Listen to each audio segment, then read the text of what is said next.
আমরা বলেছি লা ইলাহা, এখানেও দুইটা জিনিস রয়েছে, না বোঝার কারণে মুসলিমরা ক্লিয়ার হচ্ছে না।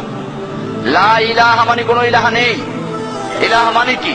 যার আনুগত্য করা হয়, যার পূজা করা হয়, যার কথা মেনে চলা হয়, তার নাম হচ্ছে কি? ইলাহ। লা ইলাহা বলে আমরা প্রথমে বর্জন করছি, আমি কারো বিধান মানব না, কারো আনুগত্য করব না, কারো ইবাদত করব না।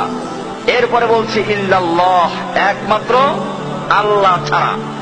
এই জিনিসটা যখন ক্লিয়ার হয়, প্রথমে লা ইলাহা পরে ইল্লাল্লাহ, এতে একজন লোক ইসলামে প্রবেশ করে। আর এই লা ইলাহাই হচ্ছে জান্নাতের চাবি। লা ইলাহা মানে কি? হাদিসে বলা হয়েছে মান ক্বালা লা ইলাহা ইল্লাল্লাহ দাখালাল জান্নাহ, যে ব্যক্তি লা ইলাহা ইল্লাল্লাহ পড়লো সে জান্নাতে প্রবেশ করবে। এখন হরিচরণ যদি লা ইলাহা পড়ে জান্নাতে যাবে? হরিচরণ যেভাবে লা ইলাহা ইল্লাল্লাহ পড়লো সে বুঝলো না, ঠিক তেমনি ভাবে কোন একজন দাড়ি টুপিওয়ালাও যদি লা ইলাহা ইল্লাল্লাহ পড়ে সে না বুঝে, তাহলে বুঝতে হবে সে ব্যক্তির মধ্যে হরিচরণের মধ্যে কোনো পার্থক্য নেই।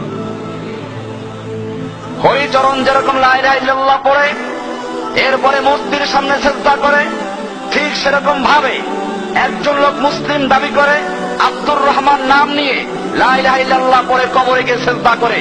একজন লোক লা ইলাহা ইল্লাল্লাহ পড়ে এরপরে মূর্তির নামে জবে করে, এরপরে সে যদি কাফের হয়। আর একজন লোক মূর্তির নামে জবে না করে গায়রুল্লাহর নামে, মাজারের নামে জবে করে, তার মধ্যে কোনো পার্থক্য আছে? একজন লোক তার দেবদেবীর নামে মান্যত করলো, আর একজন লোক মাজারের নামে মান্যত করলো, কোনো পার্থক্য আছে? কারণ হচ্ছে এই মান্যত করা একটা ইবাদত। মান্যত করা কি? ইবাদত। দোয়া করা কি? ইবাদত। আর দোয়া ও মুখুল ইবাদত, দোয়া হচ্ছে ইবাদতের মগজ। এখন সেই দোয়া করবো কার কাছে? দোয়া মানে ডাকা, প্রার্থনা করা। এখন যদি কোনো ব্যক্তি এই ইবাদত আল্লাহর জন্য না করে কোন ব্যক্তির কাছে প্রার্থনা করে, মাজারিকে মৃত্যু ব্যক্তির কাছে প্রার্থনা করলো আমাকে সন্তান দান করো, আমাকে তুমি ভাগ্য পরিবর্তন করে দাও, সেই ব্যক্তি দোয়া করলো কার কাছে? গায়রুল্লাহর কাছে, আল্লাহ ছাড়া অন্যের কাছে। এই গায়রুল্লাহর কাছে দোয়া করা, প্রার্থনা করা, চাওয়া, এটা একটা শিরকে আকবার।